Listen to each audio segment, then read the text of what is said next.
اقرأ باسم ربك الذي خلق. نحمده ونصلي على رسوله الكريم. فقال الله تعالى في الكلام المجيد والفرقان الحميد بعد أعوذ بالله من الشيطان الرجيم بسم الله الرحمن الرحيم وما خلقت الجن والإنس إلا ليعبدون.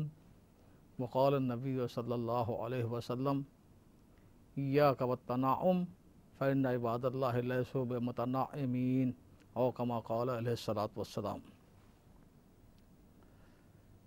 محترم بھائی اور دوست و بزرگوں، یہ قرآن پاک کی آیت جو آپ کے سامنے پڑھی ہے، اللہ تبارک و تعالی ارشاد فرماتے ہیں وما خلقت الجن والانس الا لیعبدون، کہ ہم نے انسانوں اور جنات کو اور کسی کام کے لیے نہیں پیدا کیا، صرف اس کام کے لیے پیدا کیا کہ وہ ہماری عبادت کریں. یہ عبادت کے معنی اطاعت کے، کہا ماننے کے، حکم پورا کرنے کے. یوں تو کائنات کی ہر چیز خدا کی اطاعت کر رہی ہے، خدا کا کہا مان رہی ہے. یہ سورج کس کے حکم سے نکل رہا ہے، چاند کی گردش کس کے حکم پر ہے، یہ ہوائیں کس کے حکم پر چل رہی ہیں، یہ درختوں میں پھل کس کے حکم پر لگ رہے ہیں، یہ چھری کسی حکم سے کاٹ رہی ہے، پانی پیاس کسی حکم سے بجھا رہا ہے. دنیا کی ہر چیز جو ہے وہ اللہ کی احکام کی پابند ہے. اللہ نے جس کام کے لیے بنایا اس کام میں لگی ہوئی ہے. گویا ان کی عبادت یہ ہے کہ جس کام کے لیے بنایا اس کو پورا کریں. لیکن ان کے لیے بات نہیں کہی گئی کہ ہم نے ان کو صرف عبادت کے لیے بنایا. یہ صرف انسان اور جنات کے لیے قرآن نے کہا کہ ہم نے اور کسی کام کے لیے بنایا نہیں ان کو. یہ انسان بہت سارا کام کرتے ہوئے نظر آئیں گے، بہت ساری مشغولیت میں دکھائی دیں گے، بہت جگہ پر ان کا استعمال ہوگا. یہ تجارت میں ہے، یہ زراعت میں ہے، یہ حکومت میں ہے، یہ نوکری کر رہے ہیں، یہ صنعت کار ہیں، چیزیں بنا رہے ہیں، بہت سارے کام کر رہے ہیں. لیکن ان کا خالق یہ فرماتا ہے کہ ہم نے ان کام کے بجائے عبادت کے لیے پیدا کیا. دو باتیں ہیں. دیکھیں، انسان کی جو تخلیق ہے، پیدائش، وہ ایک نرالے انداز پر ہے. اللہ نے پیدائشی طور پر انسان میں کچھ باتیں ایسی رکھی ہیں جو ساری مخلوق سے الگ ہیں. مثلا اور جتنی مخلوقات ہیں ان کو جس مقصد کے لیے بنایا، اس مقصد پر مجبور کیا، وہ کرنا ہی پڑے گا. ہاں، ان کی ضروریات اللہ نے اپنے خزانے سے پوری کی. درخت کی جو ضرورت تھی، پانی کی، ہوا کی، حرارت کی، وہ اللہ نے اس کا انتظام کر دیا. اسے لینے کے لیے کہیں جانا پڑتا. جانوروں کی ضرورتیں تھیں، اتنا بڑا ہاتھی ہے، اتنا بڑا پیٹ ہے، اس کو کبھی کوئی نوکری کرنے کی ضرورت نہیں، اس کو دکان لگانے کی ضرورت نہیں، اسے روزی کا کوئی راستے اختیار کرنے کی ضرورت نہیں. نہ اونٹ کو، نہ بیل کو، نہ گھوڑے کو، نہ گدھے کو، نہ خچر کو. ضروریاتیں اللہ نے ہر چیز کی اپنے خزانے سے پوری کی. لیکن جس کام کے لیے بنایا وہ قہرن و جبرن اسے وہ ہر حالت میں انجام دینا پڑے گا. درخت کو پھل دینے کے لیے بنایا، اب درخت چاہے یا نہ چاہے اس میں پھل تو لگے گا، وہ نہ چاہے تو بھی لگے گا، یہ اللہ کا امر ہے. مرغی کو انڈے کے لیے بنایا، اب مرغی و انڈا تیار ہوگا، وہ نہ چاہے تو بھی، قہرن و جبرن. بھینس کو دودھ کے لیے بنایا، اب بھینس میں دودھ تیار ہوگا، بھینس کا ارادہ ہو یا نہ ہو، اس کی نیت ہو یا نہ ہو. چھری کو کاٹنے، اب چھری سے کٹے گا، وہ نہ چاہے تب بھی کٹے گا. پانی سے پیاز بجھے گی، آگ سے جلے گا، برف سے ٹھنڈا ہوگا. تو جتنی چیزیں دنیا کی ہیں، جس کام کے لیے خدا نے ان کو پیدا کیا، وہ مجبور ہے اس کے لیے، اس کے سوا کچھ کر ہی نہیں سکتی. لیکن جب انسان کی باری آئی تو معاملہ الٹا ہو گیا کہ انسان مقصد حیات جس عبادت کے لیے مجبور نہیں ہے. ہاں، اس کی مجبوری ہے ضروریات کی، جو انسان کی ضرورتیں ہیں، کھانا کمانا ہے، مکان بنانا ہے، پیسے حاصل کرنا ہے، دکان، اپنی ضروریات ہیں. یہ مقصد نہیں ہے، اس میں تو یہ مجبور ہے. لیکن عبادت کے لیے کوئی مجبوری خدا نے اس کے اندر میں نہیں رکھی. مثال کے طور پر آپ جو ہے دکان پر جانے پر مجبور تھے، نوکری کرنے پر مجبور تھے، اس لیے گھر کی ضرورتیں مجبور کر رہی تھی. جو معاش کے نقشے ہیں، تجارت ہے، انسان کی گھر کی ضرورتیں مجبور کرتی ہیں. وہاں تو مجبور تھے آپ، لیکن مسجد میں کیوں آئے نماز کے لیے؟ ہے کوئی مجبوری؟ کوئی مجبوری نہیں. اللہ کر سکتے تھے، فرشتے مقرر کرتے کہ اذان ہو جائے نہ جا ڈنڈا مارو، لیکن کوئی مجبور نہیں، اپنی مرضی سے آؤ، نہ چاہے تو نہ آؤ. کھانے پر تو بھوک نے مجبور کر دیا تھا. مجبور ہے انسان، جب بھوک لگتی ہے تو بے چین ہو جاتا ہے. روزے پر کس نے مجبور کیا؟ نہ کھانے پر، روزہ رکھنے پر کوئی مجبوری نہیں. پیسے جمع کرنا انسان کا حرص ہے، لالچ ہے، پیسے جمع کرنا، کمانا، لیکن خرچ کرنا اللہ کے راستے میں، کسی فقیر کو دینا، کسی بے سہارا کو دینا، کسی بیمار کو دینا، کسی غریب کو دینا، کسی یتیم کو دینا، کوئی مجبوری نہیں. دنیا بھر کا سفر انسان کرتا ہے، ہالیڈے کے لیے جاتا ہے، سیر و تفریح کے لیے جاتا ہے، تجارت بزنس کے لیے جاتا ہے، گھر میں بچی کے نکاح رشتہ ہے کرنا اس کے لیے جاتا ہے. اللہ نے اپنا گھر ایسی جگہ بنایا جہاں پر کوئی مجبوری نہیں تھی. کوئی تجارت کی منڈی وہاں پر نہیں تھی کہ آدمی مجبور ہو کر آئے. آج تک کسی ڈاکٹر نے یہ مشورہ نہیں دیا کہ تم آب و ہوا بدلنے کے لیے مکہ جاؤ.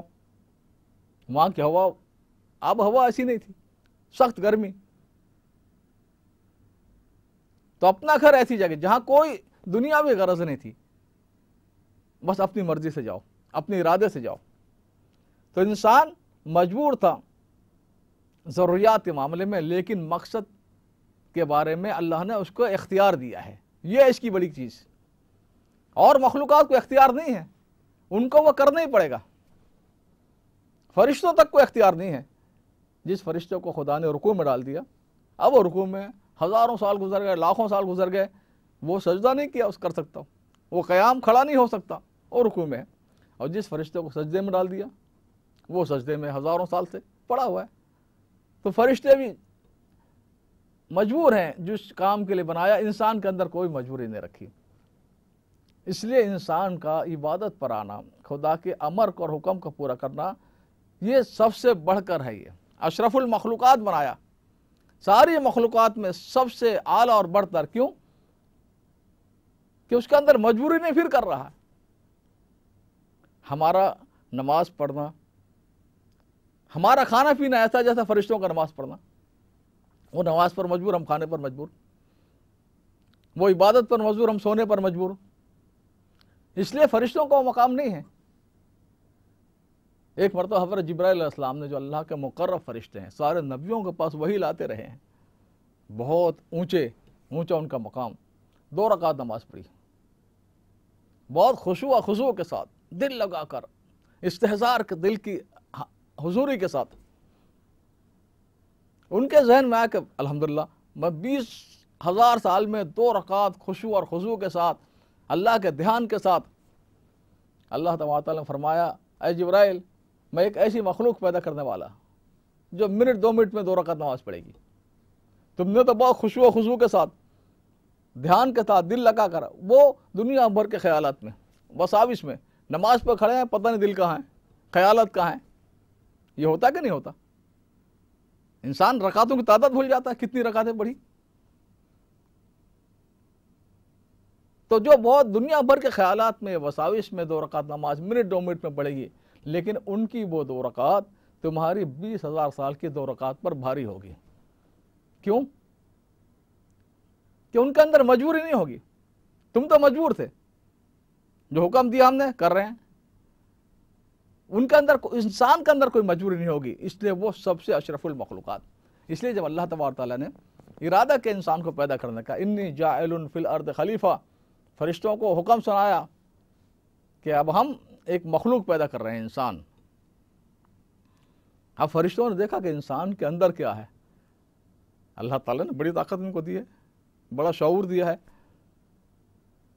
تو کہنے لگے، یا اللہ، عبادت کرے تو ہم بہت ہیں. کبھی کوئی فرشتے نے نافرمانی کی؟ کر ہی نہیں سکتا نافرمانی. آپ ایسی مخلوق پیدا کر رہے ہیں، اتجعل فیہا من یفسد فیہا ویسفک الدماء، جو فساد مچائے گا زمین میں، خونریزی کرے گا. یعنی عبادت کے اعتبار سے تو اور بھی مخلوقات ہیں, ساری کائنات کی مخلوقات ہیں, خود فرشتے ہیں, لیکن برائی کے اعتبار سے, فساد کے اعتبار سے, خونریزی کے اعتبار سے صرف انسان تھا. کیونکہ انسان کی ایک عجیب تخلیق و پیدائش ہی عجیب ہے. اس کے اندر جو چیز رکھی گئی ہے وہ اچھی نہیں ہے, اس کے خلاف کی اسے تیار کرنی ہے. دیکھیے دنیا کے اعتبار سے آپ دیکھیں کہ انسان کے اندر میں اللہ نے بھوک رکھی ہے. بھوک پسند ہے کسی کو؟ پھر لیکن بھوک سبب بن جاتی ہے کھانوں کے لیے. بھوک لگی انسان کھانے کی طرف چل پڑتا ہے. پیاس رکھی, اب پیاس تو مرغوب نہیں ہے کسی کو, لیکن پیاس سبب ہے بہترین قسم کے مشروبات کا. پیاس لگی, اب آدمی پینے کی طرف چلا. سردی لگی, اب آدمی چلا مشروبات, نہیں گرم گرم چائے پیے گا. سردی لگی کمبل اوڑھے گا, اور گرمی لگی تو پھر مشروبات پیے گا, کوکا کولا پیے گا, پیپسی پیے گا, شربت پیے گا, لسی پیے گا, جوس پیے گا. تو انسان کے اندر جو چیز رکھی ہے وہ نہیں کہ آپ اس پر باقی رہو کہ بھائی کیا کریں, بھوک ہے ہمارے اندر میں, مرو. نہیں, کھانے کے لیے جاؤ. پیاس رکھی ہے تو پیاسے مرو, یہ نہیں. اسی طرح اللہ نے وہ صفتیں آدمی کے اندر رکھی جو مطلوب نہیں ہیں. جہالت رکھی. جہالت کسی کو, اللہ کو بھی پسند نہیں, انسان کو بھی پسند نہیں. لیکن جہالت اس لیے نہیں رکھی کہ جاہل مرو, بلکہ علم حاصل کرو. جس طرح بھوک پانی کی طرف, کھانے کی طرف لے جاتی ہے, پیاس پانی کی طرف لے جاتی ہے, جہالت علم کی طرف لے جاتی ہے. جہالت ہوگی تو علم کی طرف چلے گا, علم حاصل کرنے کی طرف. غفلت رکھی, اس لیے غافل رہو, بلکہ اللہ کا دھیان پیدا کرو, اللہ کا ذکر کرو. تو اندر میں جو رکھا وہ اس کے خلاف محنت کر کے حاصل کرو. اب انسان کی تخلیق و پیدائشی بہت عجیب ہے کہ انسان کے اندر وہ چیز رکھی جو مرغوب اور پسندیدہ نہیں ہے, وہ اسے حاصل کرنی ہے. اس لیے جب انسان کو پیدا کیا فرمایا انہ کان ظلوما جہولا. اور کیسے موقع پر فرمایا؟ جب انسان نے بہت بڑا کارنامہ انجام دیا. انا عرضنا الامانۃ علی السماوات والارض والجبال فابین ان یحملنها. ہم نے اپنی امانت کو, احکامات الہی کو, شریعت کو پیش کیا زمین, آسمان, پہاڑوں پر. انہوں نے انکار کر دیا, کام پہ گھبرا گئے. وحملہ الانسان, انسان اٹھا لیا بوجھ. جو زمین تھرا گئی, آسمان کام گیا, پہاڑ نہ کر سکے. اس موقع پر شاباشی دے دیتے کہ بھائی بہت بڑا کام کر لیا تم نے. تو کوئی مخلوق اس کے لیے تیار نہیں تھی, کوئی ہمت نہیں کر سکی. شاباشی کے بجائے اللہ فرمایا انہ کان ظلوما جہولا. یہ بڑا ظالم اور بڑا جاہل, بھائی اتنا بڑا کام کر دیا. لیکن یہ تعریف ہی ہے انسان کی کہ بھائی ظالم کون ہوگا جس کے اندر عدل اور انصاف آ سکتا ہو. ظلم تو اندر ہے, اس کے بعد عدل کو پیدا کرو. ظالم کون بن سکتا, کون ہے جس کے اندر عدل آ سکتا ہو. عادل وہ بنے گا جس کے اندر ظلم کی صفت وہ. دیکھیے کرسی ہے, اس کو آپ ظالم نہیں کہہ سکتے, اس کے اندر علم تھوڑی آ سکتا.